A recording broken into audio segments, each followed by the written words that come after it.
Je me fige en plein pas dans le couloir de l'église, les mots de ma cousine Valérie suspendus dans l'air comme un coup physique.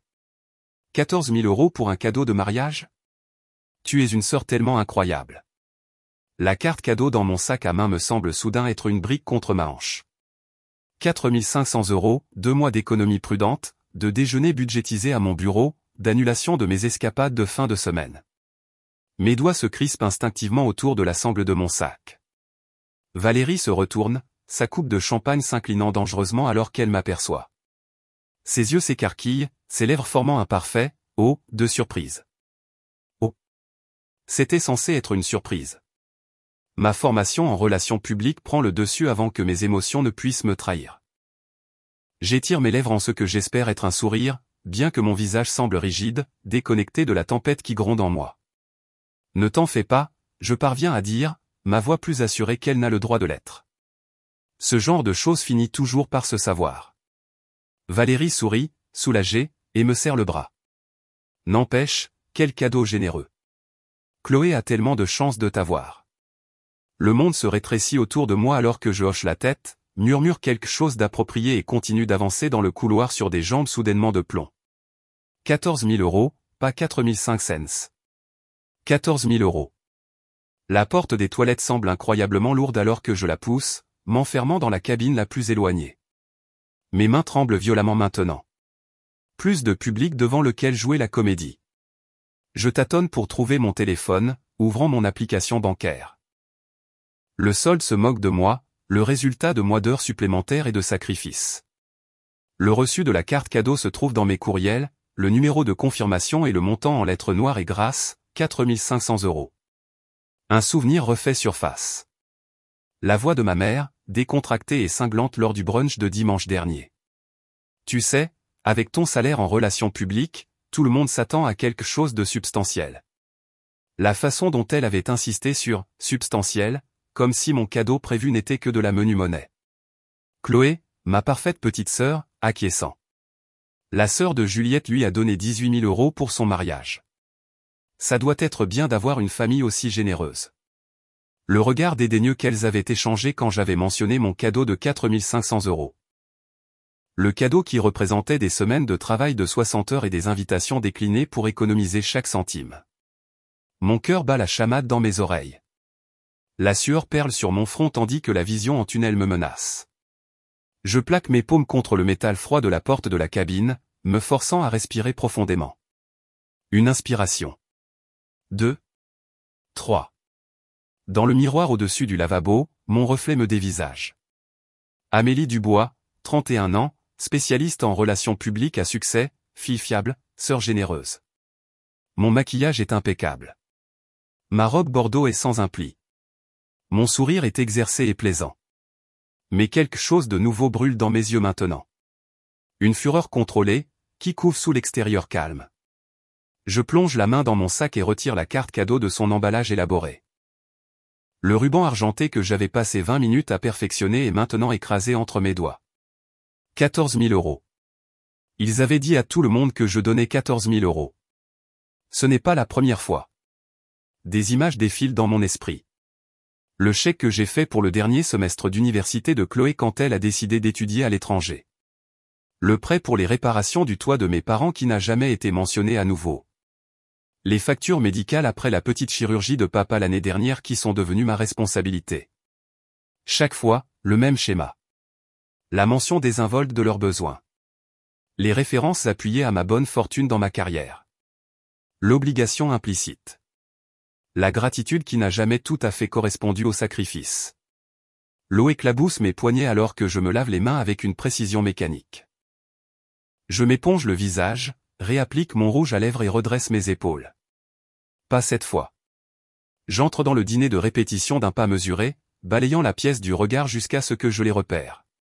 Maman et Chloé, têtes rapprochées en conversation à la table d'honneur, devenant toutes deux silencieuses dès qu'elles me remarquent. Leurs sourires sont trop vifs, trop empressés alors que j'approche. Une lueur de culpabilité traverse le visage de Chloé avant qu'elle ne la masque par un rire à quelque chose que notre père dit. Mademoiselle Dubois. L'organisatrice de mariage apparaît à mon coude, un presse-papier à la main, son sourire professionnel fermement en place. Votre mère a mentionné que vous aimeriez annoncer votre cadeau pendant la réception de demain. Je me tourne lentement vers elle, un plan se formant avec une clarté parfaite. En fait, j'ai une meilleure idée. Ma voix semble différente même à mes propres oreilles, calme, décisive. Pourrais-je être ajouté à la liste des toasts? Avant que ma mère ne parle. L'organisatrice hoche la tête, prenant une note sur son presse-papier. Bien sûr, juste après la danse père-fille? Parfait. Je souris, sentant le poids de la carte cadeau dans mon sac. Je pense que tout le monde sera assez surpris par ce que j'ai à dire. Une fois la répétition terminée, la carte clé de la chambre d'hôtel a glissé de mes doigts tremblants alors que je me débattais avec la porte. À l'intérieur, je retire mes talons d'un coup de pied, l'un rebondissant sur le tapis beige alors que je m'affale sur le bord du lit. Mon téléphone vibre avec un message de maman. N'oublie pas ton discours demain. Tout le monde est tellement excité par ton généreux cadeau. J'éteins le téléphone et sors mon ordinateur portable à la place. Le tableur brille dans la faible lumière de l'hôtel, chaque entrée étant un enregistrement précis de ma générosité silencieuse, une trace écrite numérique de la manipulation. Mon doigt parcourt l'écran, chaque ligne un souvenir. 4 300 €, les factures médicales de papa après sa chirurgie du genou. 6 600 €, la réparation du toit de maman et papa l'hiver dernier. 10 500 €, le dernier semestre de Chloé à l'étranger à Dublin. 3 600 €, le prêt d'urgence quand la voiture de Chloé est tombée en panne. 5 000 €, la croisière d'anniversaire des parents. Le total au bas de l'écran se moque de moi. 44 000 € en 3 ans. Près d'un an de salaire après impôt. J'ouvre mon application bancaire, fixant le solde qui devrait être plus élevé. Devrait être suffisant pour la compte sur la petite longère que je convoite depuis des mois. La maisonnette avec la baie vitrée et le coin lecture pour laquelle l'agent immobilier n'arrête pas d'appeler. Ma boîte de réception de courriel contient plus de preuves. Les objets des courriels de Chloé défilent. Merci beaucoup pour l'aide avec les frais de scolarité. Je te rembourserai un jour. Je t'aime. Tu es littéralement une sauveuse avec le truc de la voiture. Je te dois une fière chandelle. Meilleure sœur de tous les temps. Dublin n'aurait pas été possible sans toi. Pas un centime de remboursé. Je clique sur la messagerie vocale, trouvant le message de mardi dernier que j'avais gardé. Chérie, c'est maman. Juste pour confirmer que tu apportes le cadeau demain.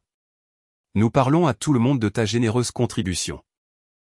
14 000 € est un nombre si significatif pour notre famille, tu sais, puisque Chloé est née le 15. Bref, rappelle-moi. 14 000 €.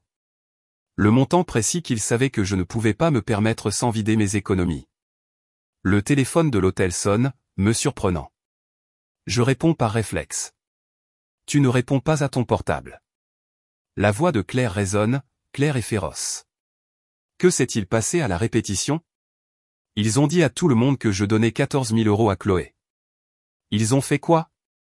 La voix de Claire monte. Ah mais, c'est 3 fois ce que tu avais prévu. Mon rire sonne creux même à mes propres oreilles. Selon mon tableur, ce n'est même pas leur plus grosse demande. Quel tableur? Les mots se bousculent alors que je décris la comptabilité financière que je tiens depuis des années. Chaque prêt, chaque aide temporaire, chaque virement induit par la culpabilité. 44 000 €, murmure Claire. Ah mais, c'est de l'abus financier. Le terme reste en suspens entre nous. Je ne l'avais jamais qualifié ainsi auparavant. Ça s'arrête maintenant, dit Claire, sa voix se durcissant. Ils t'utilisent comme leur distributeur automatique personnel depuis trop longtemps. Ce n'est pas si simple. Parce que tu les as laissés compliquer les choses. Ta mère orchestre, Chloé joue le jeu, et ton père reste en retrait et en profite sans jamais lever le petit doigt pour te défendre. Ces mots me frappent avec une force physique. Le trio de traîtres nommés si clairement. Si je ne donne pas ce qu'ils ont promis, je passerai pour la méchante, dis-je. Seulement aux yeux des gens qui n'ont pas d'importance, rétorque Claire. C'est ta chance de briser le cycle, ah mais, une bonne fois pour toutes. Après avoir raccroché, je reste assise, immobile, les mots de Claire résonnant en moi. Mon téléphone vibre à nouveau, un appel tardif de maman. Amélie, ma chérie, je prends juste des nouvelles. Ton père et moi avons dit au photographe d'immortaliser ton moment spécial demain. Tout le monde est tellement excité par ta générosité. Maman, je n'ai jamais accepté de donner 14 000 €, dis-je doucement. Une pause. Eh bien, c'est ce que nous avons dit à tout le monde. Ce serait embarrassant de revenir en arrière maintenant. Sa voix s'aiguise. Tu sais comment ça se passe. La perception et la réalité. L'expression des relations publiques, le mantra de ma profession, utilisé contre moi. Je dois y aller, maman, il est tard. Je raccroche avant qu'elle ne puisse répondre. Puis je remarque que mes notifications de médias sociaux clignotent. 3 nouvelles identifications. La publication de ma cousine Valérie apparaît en premier. Tellement fière de ma cousine Amélie Dubois pour son incroyable cadeau de mariage de 14 000 €. Objectifs familiaux meilleure sœur de tous les temps. 23 mentions, j'aime, déjà. Mon estomac se noue. Le piège est refermé. Si je me retire maintenant, j'aurai l'air radine, ingrate, égoïste. Le récit est déjà écrit contre moi. Je sors le papier à en tête de l'hôtel et commence à rédiger. Je rature. Je réécris. Les mots doivent être parfaits. Pas en colère, pas amer, juste honnête. J'appelle directement le disque jockey, confirmant ma place dans la liste des toasts. Ensuite, je récupère l'épais album photo en cuir de ma valise. J'ai passé des semaines à rassembler ces photos. Chloé et moi construisant des châteaux de sable à l'île de Ré, faisant des anges dans la neige dans le jardin, faisant de la randonnée avec papa dans les gorges du Verdon. De vrais souvenirs, pas une valeur monétaire. À l'intérieur de la couverture, j'écris « L'argent disparaît, les meubles se cassent, mais ces souvenirs sont notre véritable héritage ». Je passe mon doigt sur l'inscription, puis je referme fermement l'album. Pour la première fois depuis des années, je sens quelque chose d'inhabituel s'installer en moi. Pas l'anxiété de les décevoir. Pas le ressentiment face à leur manipulation. Quelque chose de plus pur, de plus net, la clarté. Je pose l'album photo sur la table de chevet et j'éteins la lumière. Demain, j'offrirai un cadeau d'une valeur supérieure à 14 000 €, la vérité. Le lendemain matin, je tiens un mimosa en équilibre dans une main et me force à sourire alors que tante Carole se penche vers moi, un nuage de parfum m'enveloppant. Une sœur si généreuse, murmure-t-elle en me tapotant le bras. 14 000 €. Quand ma fille s'est mariée, son frère lui a offert un mixeur. Le mimosa devient acide dans ma bouche. J'ai enduré une matinée de ce genre, des parents s'approchant avec des sourires entendus, me félicitant pour un cadeau que je n'ai jamais promis. Chaque commentaire tombe comme une pierre dans mon estomac, construisant un mur de ressentiment que je peux à peine contenir derrière mon sourire professionnel exercé. De l'autre côté de la table du petit déjeuner, maman croise mon regard et lève son verre en signe d'approbation silencieuse. À côté d'elle, Chloé rit de quelque chose que sa demoiselle d'honneur dit, toutes deux jetant des regards furtifs dans ma direction. La demoiselle d'honneur m'interpelle près du buffet du petit déjeuner quelques minutes plus tard. J'ai entendu parler de ton cadeau incroyable, s'extasie-t-elle en chargeant son assiette de cantalou. Tu places la barre très haut pour le reste d'entre nous. J'ai à peine pu me payer le week-end d'enterrement de vie de jeune fille. Je hoche la tête, attrapant une fraise pour donner à mes mains quelque chose à faire. La famille est importante. Les mots sonnent creux, récités. Combien de fois ai-je répété cette phrase en signant des chèques? Combien de vacances annulées, de promotions célébrées seul dans mon appartement parce que l'argent allait aux besoins de quelqu'un d'autre?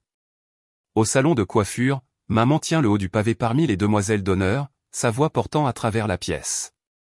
Mon Amélie est toujours là pour la famille. Toujours. La coiffeuse serre mes cheveux trop fort, me faisant pleurer. Ou peut-être est-ce le poids des attentes qui m'écrase de toutes parts. L'organisatrice de mariage apparaît à mon coude alors que la coiffeuse termine, me glissant une note pliée. De votre mère, murmure-t-elle avant de disparaître dans le chaos contrôlé des préparatifs d'avant-mariage. Je la déplie avec des doigts tremblants. Ton annonce juste après la danse père-fille. Timing parfait pour un impact maximal. Mes poumons se serrent. Elle a chorégraphié toute cette performance, mon rôle étant réduit à ouvrir mon portefeuille sur un signal. Je froisse la note dans mon poing, sentant quelque chose se briser en moi. Pas ma résolution, mon silence. De retour dans la suite nuptiale, je prends l'album photo que j'ai apporté pour Chloé. En parcourant les photos d'enfance la nuit dernière, j'avais trouvé un cadeau inattendu, le souvenir de qui j'étais. Il y a moi à 10 ans, les bras maigres croisés, debout entre Chloé et un garçon du quartier qui l'avait fait pleurer. Mon menton était projeté en avant, mes yeux lançaient des éclairs. J'avais oublié que cette fille existait, celle qui disait ce qu'elle pensait avant d'apprendre à ravaler ses mots avec sa fierté. Une autre photo glisse. Grand-mère Dubois nous tenant toutes les deux sur ses genoux. Ses cheveux argentés captant la lumière du soleil. Sa voix résonne dans ma mémoire. L'honnêteté est le seul cadeau qui ne se brise jamais, Amélie. Souviens-toi de ça.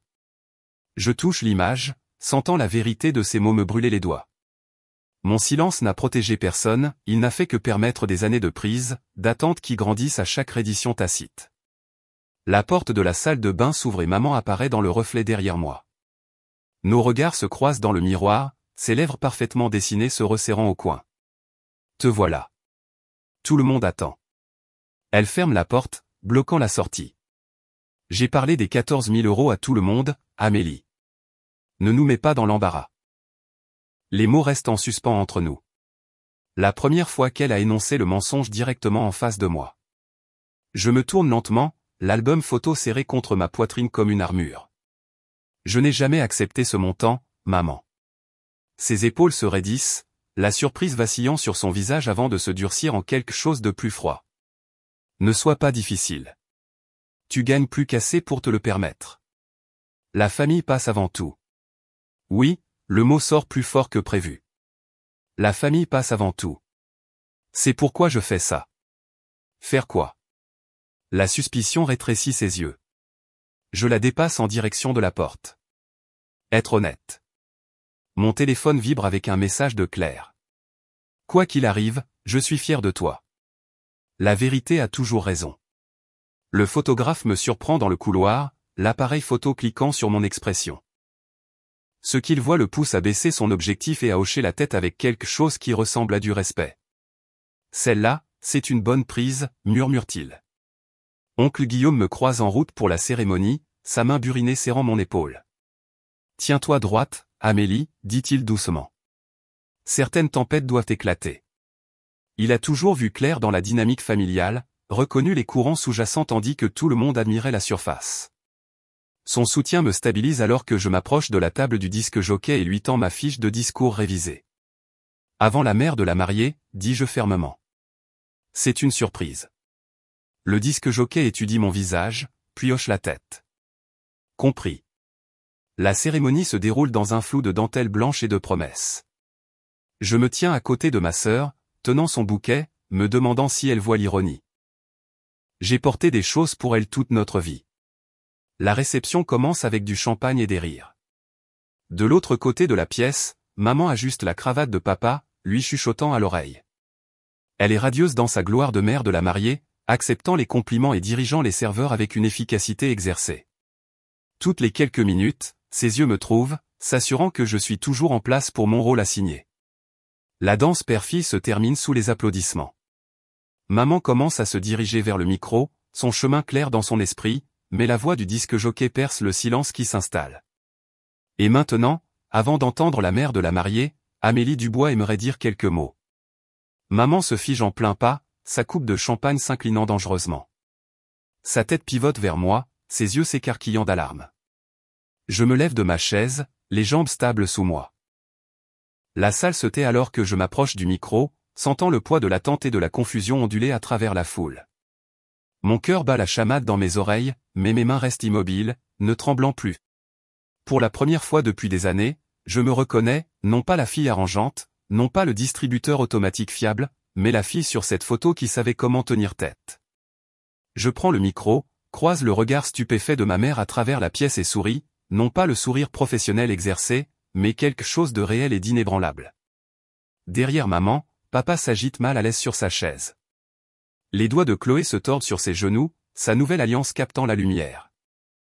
Mais je continue de parler, les mots s'écoulant maintenant, inarrêtables comme la vérité l'est toujours une fois qu'elle a trouvé sa voie. La réception de mariage bourdonne d'énergie, des verres en cristal qui teintent, des couverts qui tapotent contre des assiettes en porcelaine, le faible murmure des conversations suspendues dans l'air comme un parfum. Le bras de Damien reste enroulé autour de la taille de Chloé, tous deux me regardant avec des sourires expectatifs qui n'atteignent pas tout à fait leurs yeux. J'ai beaucoup réfléchi à mon cadeau pour ma sœur aujourd'hui, je commence, ma voix portant à travers la salle de bal avec une stabilité surprenante. Maman se penche en avant sur sa chaise, hochant la tête en signe d'encouragement, répétant déjà dans sa tête son annonce de suivi. Je peux presque voir les mots se former derrière ses yeux. 14 000 € de ma généreuse fille. Mon regard se verrouille avec le sien, et je le tiens une seconde de plus que confortable. Une lueur d'incertitude traverse son visage. L'argent peut être dépensé, je continue, passant mon pouce sur le bord du microphone. Les meubles peuvent se casser. L'album photo repose contre ma hanche, caché par la nappe. Mais l'amour et la vérité durent éternellement. Maman se lève à moitié de sa chaise, sa coupe de champagne abandonnée. Le disque jockey, que son âme soit bénie après notre conversation précédente, se place subtilement entre elle et le pied du micro. Le sourire de Chloé vacille alors qu'elle me regarde, puis maman, puis de nouveau moi. Ses doigts se resserrent sur la manche de Damien. Papa s'agite sur sa chaise, soudain fasciné par le motif de la nappe. Il ne croise pas mon regard. Il ne le fait jamais quand ça compte. Au lieu d'un chiffre, dis-je, ma voix gagnant en force à chaque mot, je veux donner à ma sœur une bénédiction. Construisez votre mariage sur l'honnêteté, pas sur le sacrifice forcé. Une ondulation traverse la foule, des sourcils levés, des regards échangés, de petits hochements de tête de reconnaissance. Tante Monique, qui a vu maman me manipuler pour que je paie le programme d'études à l'étranger de Chloé il y a 3 ans, se penche vers oncle Guillaume avec un commentaire chuchoté. Les yeux de Guillaume croisent les miens avec une approbation tranquille. La vérité se cachait à la vue de tous depuis des années, visible pour quiconque voulait bien la voir. La famille ne se mesure pas en euros, je continue, alors même que maman tente de contourner le disque jockey. Son sourire est si tendu qu'il pourrait faire craquer son fond de teint. Les applaudissements grandissants couvrent ses protestations alors qu'elle essaie d'interrompre. Elle se mesure en moment de connexion authentique. Je tends la main sous la table et soulève l'album, sa couverture en cuir bordeaux captant la lumière des lustres au-dessus. Cet album contient notre histoire commune, la véritable richesse de la famille. En marchant vers Chloé, je me sens étrangement légère. La pression qui a vécu entre mes omoplates pendant des années, la responsabilité constante d'être le distributeur automatique de la famille, se dissout à chaque pas. J'ouvre l'album à la première page. Chloé, 7 ans, et moi, 10 ans, les bras enlacés à la maison du lac, avant les frais de scolarité, les réparations de toit et les factures médicales. Avant les calculs et les manipulations. Avant que l'amour ne vienne avec une étiquette de prix. Tu te souviens de ça, je demande, ma voix douce maintenant, destinée uniquement à elle. Tu avais peur de l'eau, et je t'ai appris à faire la planche sur le dos. Une larme coule sur la joue de Chloé, brouillant son mascara soigneusement appliqué. La honte et la reconnaissance vacillent sur son visage alors qu'elle accepte l'album de ses mains tremblantes. J'espère que toi et Damien le remplirez de moments honnêtes et de vrai bonheur, dis-je, en lui serrant les doigts avant de reculer. Ça vaut plus que n'importe quel montant en euros. Le photographe immortalise l'instant, le visage de Chloé strié de larmes, l'album serré contre son corsage pailleté, ma posture droite alors que je retourne à ma place. Ce n'est pas la photo choc que maman avait prévue, mais c'est honnête. Les applaudissements enflent autour de nous, plus forts que je ne l'avais prévu. Oncle Guillaume est le premier à se lever, suivi de Claire à la table du fond, puis de tante Monique, et bientôt de la moitié de la salle. Non pas pour m'acclamer moi, exactement, mais pour l'audace de la vérité face à la performance familiale exercée. Maman reste assise, son corps rigide de fureur à peine contenu derrière son sourire social. Papa lui tapote la main distraitement, son regard fixé quelque part par-dessus mon épaule gauche. Plus tard, des invités s'approchent avec une appréciation sincère. Madame Robert, la partenaire de bridge de maman depuis 20 ans, me serre le coude. Il était temps que quelqu'un dans cette famille parle honnêtement, murmure-t-elle, assez fort pour que maman l'entende à 1 mètre de distance. Chloé me trouve près de la table des gâteaux, l'album sous le bras. Son maquillage a été hâtivement réparé, mais ses yeux restent bordés de rouge. Tu m'as fait passer pour une horrible personne, murmure-t-elle, mais il n'y a pas de véritable colère derrière ces mots. Non, je la corrige doucement. Je t'ai donné la chance d'être meilleure. Chloé regarde vers notre mère, qui se tient entourée d'un cercle de parents, ses mains bougeant en gestes courts et vifs. L'opération de limitation des dégâts bat son plein. Éléonore m'intercepte alors que je m'éclipse de la piste de danse bondée. Ses doigts s'enroulent autour de mon poignet, ses ongles manucurés s'enfonçant dans ma peau. Tu nous as humiliés devant tout le monde, siffle-t-elle, son sourire fixé pour les invités qui regardent, tandis que ses yeux lancent des éclairs de fureur froide. Ce discours, cet album photo. À quoi pensais-tu? Je prends une profonde inspiration, me sentant étrangement calme malgré la tempête qui gronde autour de moi. Le poids que j'ai porté pendant des années s'est levé, laissant la clarté à sa place. Je pensais à l'honnêteté, maman. Thomas apparaît derrière elle, la mâchoire serrée sous son sourire répété. Ta sœur mérite mieux, Amélie, surtout le jour de son mariage. Avant que je puisse répondre, Chloé s'approche, sa robe de mariée bruissant doucement contre le sol poli. Le mascara strie ses joues, le maquillage parfait de la mariée maintenant imparfait de larmes. Pourquoi as-tu dû faire une scène le jour de mon mariage? Sa voix oscille entre une peine sincère et une performance exercée. Tout le monde s'attendait, tu sais. À 14 000 €, je demande doucement, refusant de me laisser entraîner à élever la voix. Un cadeau que je n'ai jamais promis? Les narines d'Éléonore se dilatent. Nous avons supposé que tu voudrais faire quelque chose de significatif avec ton salaire. Mon salaire couvre à peine mon loyer après vous avoir donné 44 000 € au cours des 3 dernières années. Le chiffre tombe entre nous comme une pierre, précis et indéniable. Thomas cligne rapidement des yeux. Attends une minute.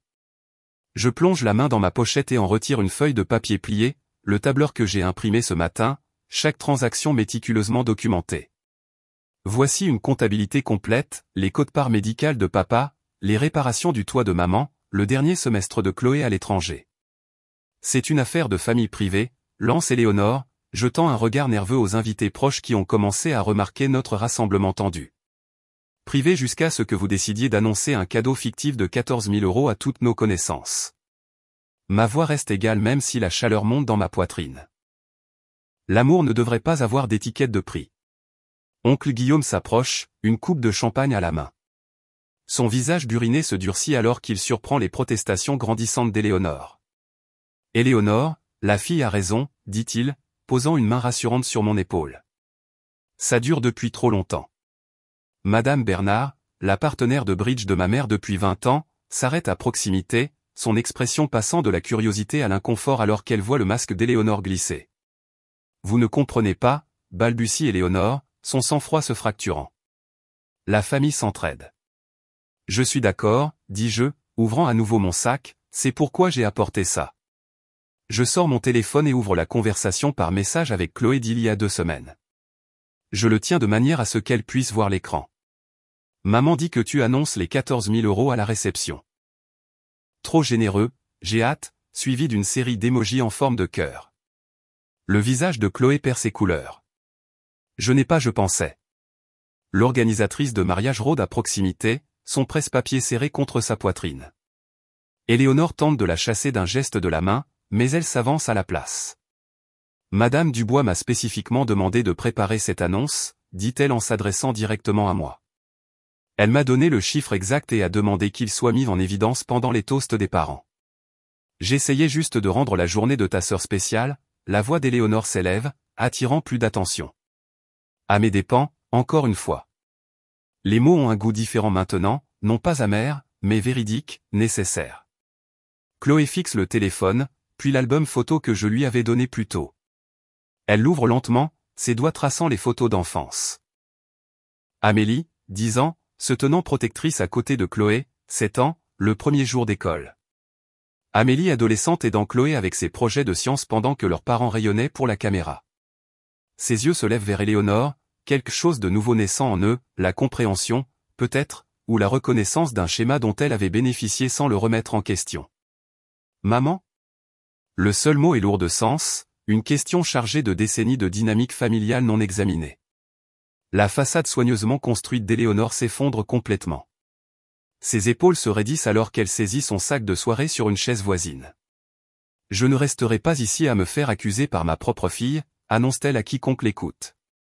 Pas aujourd'hui, de tous les jours. Elle se dirige d'un pas rageur vers la sortie, ses talons claquant sèchement contre le marbre.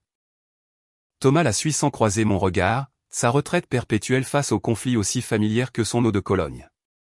Je reste seul dans le sillage, la colonne vertébrale droite, la respiration régulière. Les conversations reprennent autour de moi à voix basse. Le disque jockey annonce la prochaine danse. La vie continue. Oncle Guillaume me serre l'épaule une fois avant de s'éloigner. Il était temps, murmure-t-il. Chloé reste, serrant l'album contre sa poitrine, semblant plus petite sans nos parents pour la flanquer. Je ne savais pas, murmure-t-elle. Pas tout. Tu ne voulais pas savoir, je la corrige doucement. Il y a une différence. Elle hoche lentement la tête, une lueur de quelque chose d'authentique traversant son visage. Que se passe-t-il maintenant? Je regarde autour de moi la magnifique réception, les fleurs qui ont coûté plus cher que mon loyer mensuel, le bar ouvert et le buffet somptueux, la vie que nous avons tous prétendu pouvoir nous permettre. Maintenant, nous commençons à dire la vérité, dis-je, sentant le premier vrai sourire de la journée s'étendre sur mon visage, et nous verrons ce qu'il reste. Je passe mes doigts sur la couverture brillante de l'album, savourant le calme de mon appartement. 1 mois depuis le mariage de Chloé, et le poids que j'ai porté pendant des années s'est envolé de mes épaules. Pas de messages frénétiques demandant de petits prêts, pas de messages vocaux culpabilisants sur les obligations familiales. La lumière du matin traverse les fenêtres de mon salon, se posant sur la lettre non ouverte arrivée hier, l'écriture de Chloé. Je tournais autour comme un animal prudent, incertaine si elle contenait une autre manipulation ou quelque chose de nouveau. Prenant une profonde inspiration, je glisse mon pouce sous le seau. Chère Amélie, l'album photo est sur notre table basse. Damien le prend presque tous les jours, posant des questions sur les petites filles au sourire édenté qui construisent des châteaux de sable à l'île de Ré. Je lui ai montré chaque photo une douzaine de fois maintenant. Ce que je ne lui ai pas dit, ce que je dois te dire, c'est que maman m'a poussé à faire l'annonce de l'argent. Elle a dit que ça te motiverait à donner plus. J'aurais dû lui tenir tête. Je suis désolé de ne pas l'avoir fait. Ton discours n'était pas ce à quoi je m'attendais, mais c'était peut-être ce dont j'avais besoin. Avec amour, Chloé, mes mains tremblent légèrement alors que je plie la lettre. La première communication honnête entre nous depuis des années. Je sors mon propre exemplaire de l'album de famille, le jumeau du cadeau de Chloé, et je tourne à une page blanche.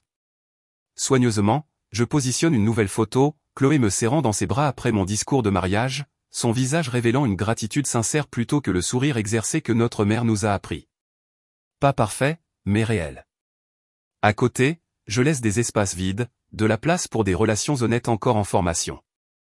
Comment va la thérapie, demande Claire plus tard ce soir-là, levant son verre de vin de l'autre côté de la table. Autour de nous, des amis qui m'ont soutenu pendant le drame du mariage Trinquéry. Le docteur Marchand dit que j'ai d'excellentes limites maintenant, je réponds, incapable de cacher la fierté dans ma voix. La semaine dernière, papa a appelé au sujet de leurs impôts fonciers. J'ai suggéré un plan de paiement avec le trésor public au lieu de sortir ma carte de crédit. Les sourcils de Claire se haussent.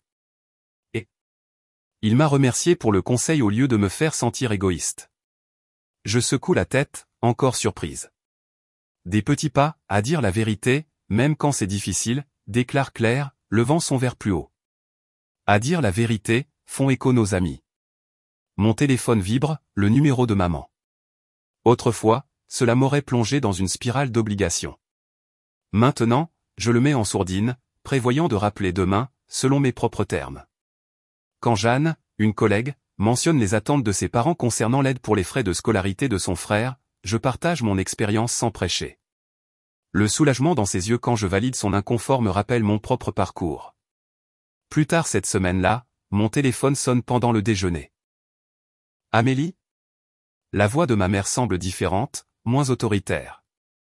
J'ai réfléchi à ce qui s'est passé au mariage. J'attends, la fourchette en suspens. Je n'ai jamais vu à quel point nous te mettions la pression, continue-t-elle, les mots clairement difficiles pour elle. L'argent, les attentes. Je crois que je me suis convaincu que c'était normal. Merci de dire ça, je réponds, d'une voix mesurée. Je suis ouverte à construire quelque chose de nouveau basé sur le respect. Une pause. J'aimerais ça. Ce soir-là, j'ajoute une autre photo à mon album. Un dîner de famille récent où, pour la première fois, personne n'a mentionné mes finances ou des obligations implicites. Juste de la conversation, parfois maladroite mais honnête. Sur la première page de l'album, j'écris une inscription, la véritable richesse de la famille se mesure en honnêteté, pas en euros. Je referme l'album, laissant les dernières pages blanches, prêtes pour un nouveau chapitre de l'histoire familiale qui n'a pas encore été écrit. Parfois, le cadeau le plus précieux que nous puissions offrir est le courage de dire notre vérité.